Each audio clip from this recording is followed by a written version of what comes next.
Selamat berjumpa kembali dalam pemrograman. Topik kali ini adalah pengantar pemrograman.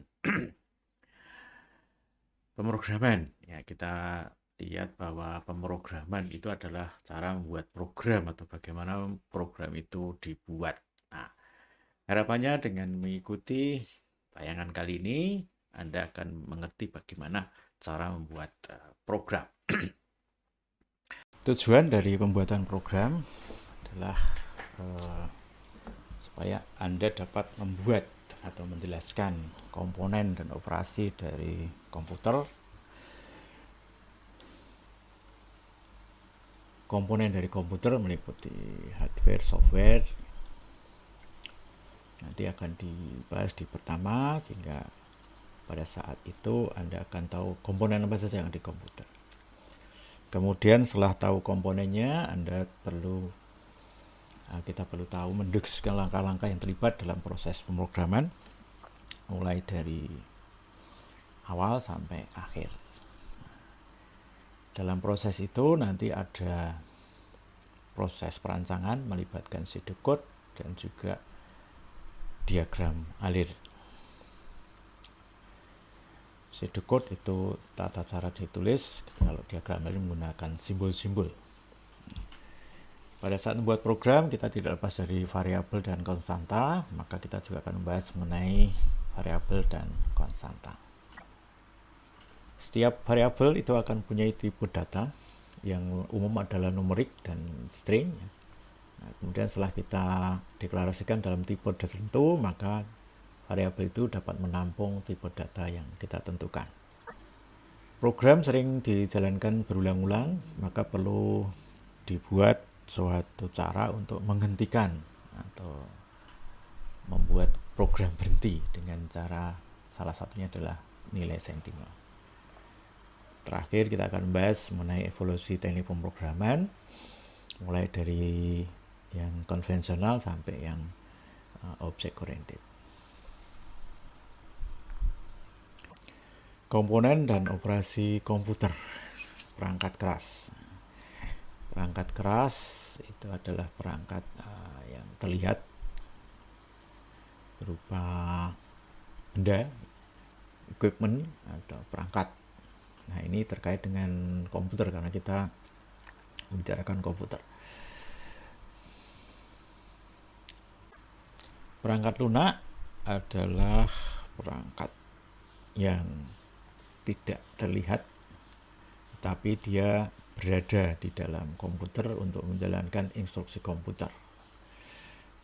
Sehingga perangkat lunak itu sebenarnya isinya instruksi-instruksi. Nah, instruksi itu akan memberitahu ke perangkat keras apa yang harus dilakukan. Nah, setelah dilakukan oleh perangkat keras, maka akan terlihat efeknya sebagai output, apakah sebagai teks, gambar, atau suara. Program yang kita buat itu isinya adalah set atau himpunan instruksi yang ditulis oleh pemrogram. Program itu biasa ada dalam komputer atau mesin-mesin yang berlaku seperti komputer. Anda pakai smartphone itu pun juga komputer. Nah, kemudian perangkat input. Nah, itu adalah perangkat keras yang digunakan untuk menginput data atau memasukkan data atau membaca data. Jadi operasi input ini akan dikerjakan oleh perangkat keras yang termasuk golongan perangkat keras. Perangkat keras input itu misalnya ada keyboard, mouse, kalau sekarang ada touchscreen, kemudian ada stylus, ada mikrofon juga termasuk perangkat input, ada touchpad, ya, drawing pad, banyak macam. Termasuk juga kalau sekarang ada scanner scanner barcode ataupun scanner QR code itu adalah termasuk input, perangkat input. Nah, setelah data masuk kemudian diproses.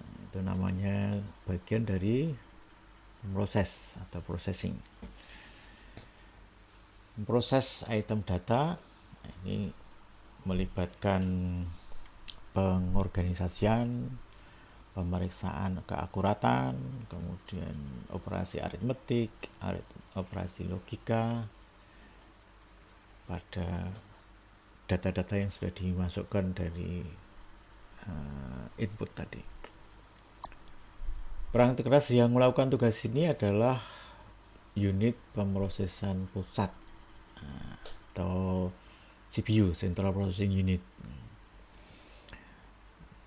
Di CPU itu adalah chip, bentuknya kecil ya, biasanya ya, kalau sekarang bentuknya kotak ya, kalau dulu, atau persegi ya, kalau dulu bentuknya persegi panjang, sekarang persegi dengan kaki yang banyak. Kakinya tidak hanya di pinggir tapi di tengah juga.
Kemudian alat keluaran atau output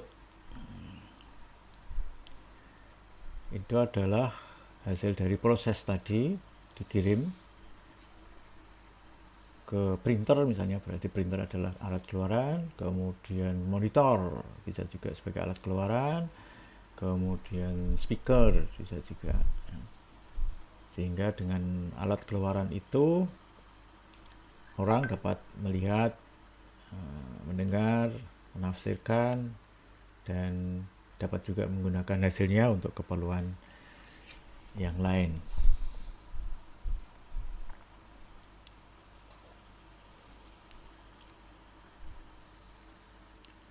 Instruksi komputer di dalam bahasa komputer disebut bahasa pemrograman. Di instruksi itu mematuhi bahasa pemrograman, bukan bahasa sehari-hari, tapi bahasa pemrograman. Nah, setiap bahasa pemrograman itu menggunakan perangkat lunak untuk menerjemahkan dari bahasa pemrograman tadi ke bahasa mesin. Karena mesin atau komputer itu hanya mengerti bahasa mesin. Mestinya orang menggunakan komputer itu dengan menggunakan bahasa mesin, karena mesin hanya mengetahui bahasa mesin. Namun karena susah ya, bahasa mesin itu hanya mengenal 0 dan 1, maka disebut biner ya. Maka orang kemudian mencoba mempermudahnya dengan membuat penerjemah. Nah, penerjemahnya itu disebut compiler atau juga interpreter.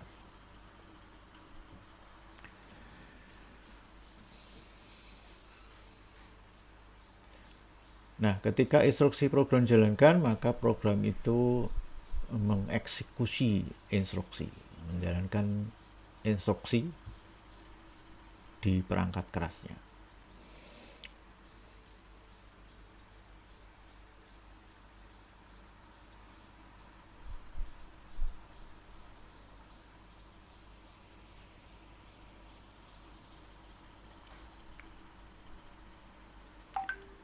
Sebuah program yang bebas dari kesalahan menghasilkan hasil yang benar. Tetapi program yang bisa dijalankan itu tidak selalu bebas kesalahan. Nah, jadi kita pertama kali akan melihat bebas kesalahannya itu adalah bebas kesalahan sintaks. Kalau bebas kesalahan sintaks, maka program dapat dijalankan, tetapi mungkin memberikan hasil yang kurang pas atau tidak benar. Nah, agar program dapat bekerja dengan baik, program harus memberikan instruksi ke komputer dalam urutan yang tertentu. Nah, ini disebut logika. Jadi logikanya harus benar. Nah, kalau tidak benar berarti nanti akan muncul logic error, kesalahan logika. Jadi instruksinya benar, sintaksnya benar, tapi logikanya tidak benar. Itu akan menghasilkan kesalahan logika. Program jalan tapi hasilnya tidak sesuai yang diharapkan. Nah, ada lagi kesalahan yang lebih sulit untuk dideteksi, yaitu semantic error. Nah, semantic error itu adalah kesalahan yang secara semantik salah gitu. Tapi secara sintaks maupun logika bisa benar, tapi semantiknya bisa salah. Nah, itu bisa konteksnya itu menjadi tidak pas sehingga hasilnya salah. Nah, program yang ditulis tadi perlu disimpan dulu di memori komputer ya, supaya bisa dijalankan satu persatu. Nah, di program harus dimuat dulu dalam memori komputer. Nah, memori itu adalah penyimpan internal di komputer. Nah, memori yang ini disebut main memory. Nah, main memory atau orang sering menyebut RAM atau random access memory, walaupun ya RAM pun itu random gitu ya. Tapi main memory di sini adalah maksudnya yang bisa ditulis, baca tulis gitu ya. Jadi ya ini istilah yang sudah populer tapi ya kurang pas kalau dibandingkan antara ROM dan RAM gitu ya. Tapi ya kita terima, jadi main memory itu yang bisa dibaca tulis gitu. Sedangkan ROM itu adalah memori yang hanya bisa dibaca. Dua-duanya sebetulnya aksesnya random. Nah, tugas dari programmer itu dapat dibagi dalam 7 langkah. Yang pertama, memahami masalah. Kemudian yang kedua, merencanakan solusi logis. Yang ketiga, menulis program. Kemudian yang keempat, menggunakan perangkat lunak, compiler atau interpreter untuk menerjemahkan program dalam bahasa mesin. Kemudian menguji coba program. Setelah jadi, kemudian menaruh program itu untuk digunakan. Nah, yang terakhir adalah pemeliharaan atau maintenance. Nah, maintenance itu biasanya kalau muncul bug kemudian diperbaiki, ternyata dulu logikanya ada yang terlewat atau ada kriteria yang terlewat. Nah, itu kemudian dibetulkan sehingga programnya direvisi. Jadi kita tidak bisa mengklaim bahwa program yang kita buat itu 100% bebas kesalahan gitu ya. Kita bisa mengklaim bahwa program itu sudah jalan dari data yang kita coba. Tidak bisa kita mengklaim bahwa datanya itu benar untuk semua kasus. Nah, kita tidak bisa seperti itu. Jadi bisanya hanya mengklaim bahwa sudah dicoba dan pada saat data percobaan itu benar gitu. Tapi tidak untuk semua program, semua kasus data. Karena kita tidak mungkin mencoba semua kombinasi kasus data. Jadi yang menurut pengembang itu kemungkinan besar kombinasi data yang bisa menjadi masalah itu yang dicoba. Maka pemilihan kasus itu menjadi penting. Nah, kalau digambarkan prosesnya adalah melingkar seperti ini, jadi memahami masalah, kemudian merencanakan solusi logis, terus menulis program, menerjemahkan program, uji coba, menaruh program, kemudian melihara program. Nah, kembali lagi memahami masalah dan seterusnya muter-muter di situ sampai selesai. Nah, kita awali dengan memahami masalah. Memahami masalah di sini maksudnya adalah memahami bagaimana masalah itu bisa nanti akan diselesaikan. Kemudian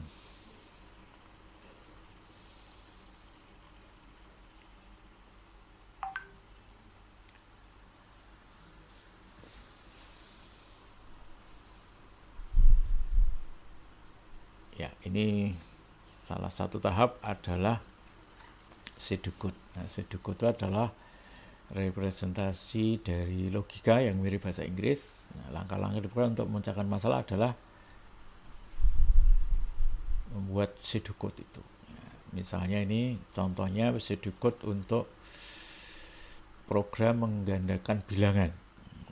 Itu ada atas start, kemudian input original number, compute calculated answer as original numbers times 2, kemudian output calculated answer. Nah, di situ walaupun kita tidak tahu bahasa pemrograman, kita bisa memahami itu karena ini mirip bahasa Inggris sehari-hari gitu ya.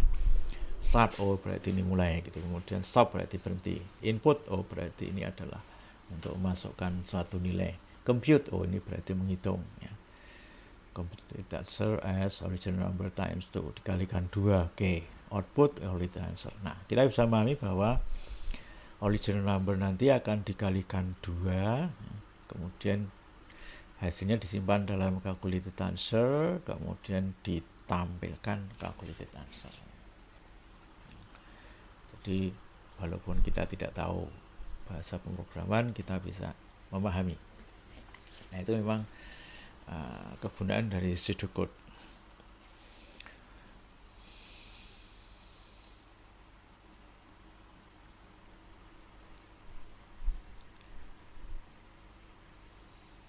Nah, flowchart itu adalah bentuk dari simbol-simbol ya. Kalau pseudocode tadi tulisan, nah flowchart itu simbol-simbol, gambar, diagram. Nah, simbolnya itu diwakili oleh jajaran genjang untuk input output, persegi panjang untuk proses, kemudian ada aliran atau flow lines itu untuk arah dari proses ke proses. Nah, diawali dengan simbol terminal untuk start dan stop juga di ujungnya. Jadi di ujung awal itu pakai start, di ujung akhir pakai stop, itu adalah terminal. Terminal adalah simbol yang mempunyai masukan saja atau keluaran saja. Kalau dinyatakan sebagai awalan, maka dia akan punya keluaran atau menuju ke proses yang lain. Sedangkan kalau di akhir, maka dia hanya memiliki masukan. Nah, jadi tidak mungkin terminal itu mempunyai masukan dan sekaligus keluaran. Lain dengan proses. Nah, proses harus dua, jadi harus ada masukan, harus ada keluaran. Kalau input output juga ya, punya masukan dan juga keluaran. Jalur masuk, jalur keluar maksudnya. Nah, untuk menghemat penggambaran maupun penulisan, program yang dikerjakan berulang-ulang atau instruksi yang dikerjakan berulang-ulang, kita menggunakan metode atau mekanisme loop atau perulangan. Nah, maka ini gambarkan aja balik gitu ya, perulangan. Nah, ini akan berulang terus menerus dari awal kemudian sampai akhir. Nah, perulangan ini ya kita menulisnya sedikit, pembagiannya sedikit, tapi kita jalankan bisa lama gitu ya, artinya berulang-ulang. Ini salah satu keunggulan dari perulangan.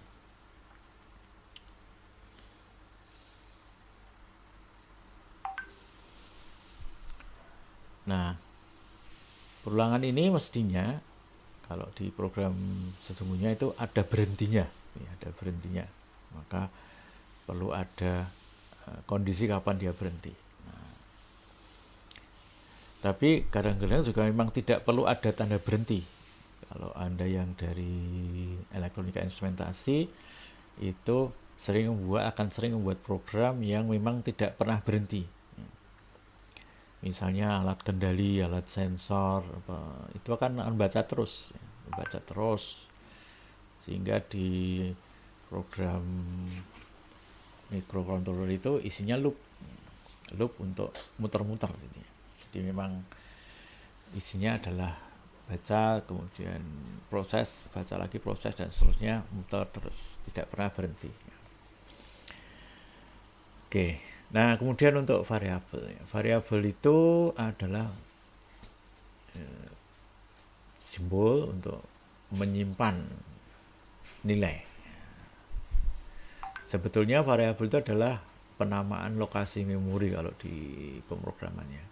Di lokasi memori diberi nama, sehingga pada saat kita menyimpan, kita tidak menyebut alamatnya, tapi kita menyebut namanya. Nah, sehingga dengan namanya itu sebetulnya kita menyimpan di lokasi tertentu.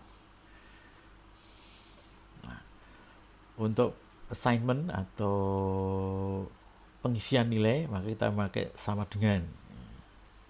Kalkulatan sama dengan original number kali 2. Itu berarti artinya original number dikalikan 2, kemudian nilainya diisikan ke calculated answer. Jadi sama dengan di situ bukan berarti persamaan ya, tapi assignment.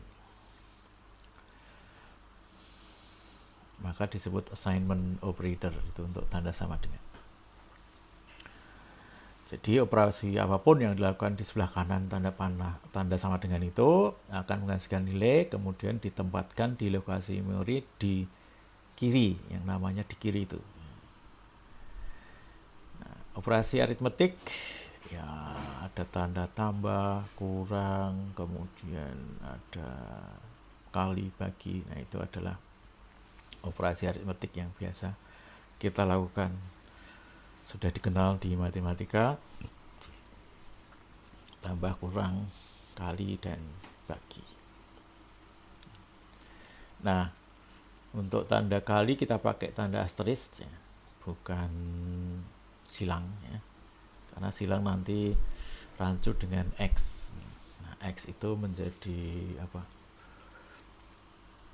nama variabel biasanya.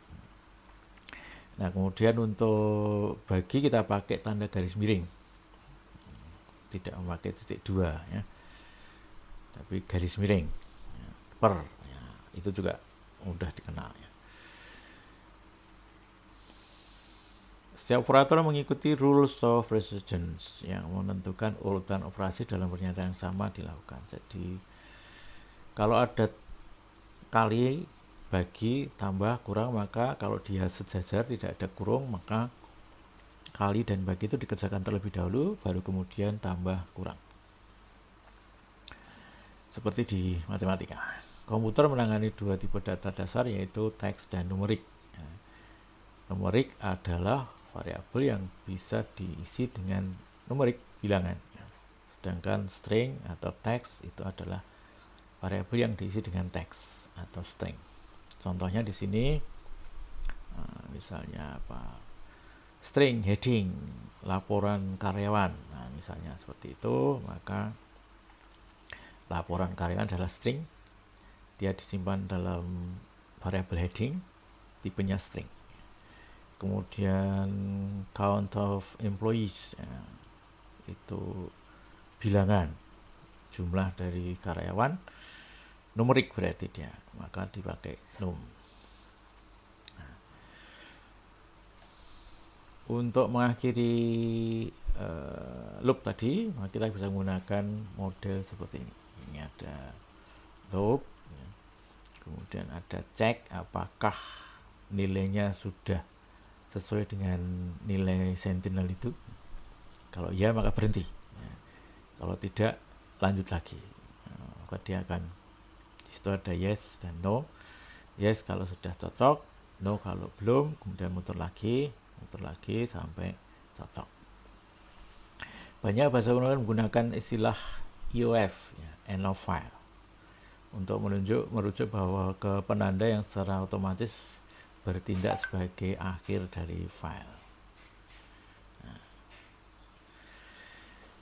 Oke, terakhir mengenai evolusi teknik pemrograman. Orang-orang telah menulis program komputer modern sejak 1940. Bahasa pemrograman terbaik mengharuskan program untuk bekerja dengan alamat memori dan menghafal kode-kode rumit, kode-kodenya 01 tadi, yang terkait dengan bahasa mesin. Nah, kemudian muncul bahasa pemrograman yang lebih baru, yaitu bahasa yang lebih natural, ya, lebih manusiawi, lebih mudah digunakan oleh pemrogram. Nah, kemudian untuk menerjemahkan dipakai program juga, ya, namanya adalah compiler atau interpreter. Dua teknik utama dalam pemrograman itu adalah procedural programming, ya, pemrograman yang berfokus pada tindakan. Jadi yang akan dilakukan apa saja, urutannya ditunjukkan oleh procedural programming itu. Nah, kemudian di pihak lain ada pemrograman berorientasi objek, yaitu pemrograman yang berfokus pada objek atau benda, objek benda, ya, dan mendistribusikan fiturnya, atributnya, perilakunya, sehingga dengan menunjuk ke satu objek maka dia sudah membawa fitur, atribut, dan perilaku itu.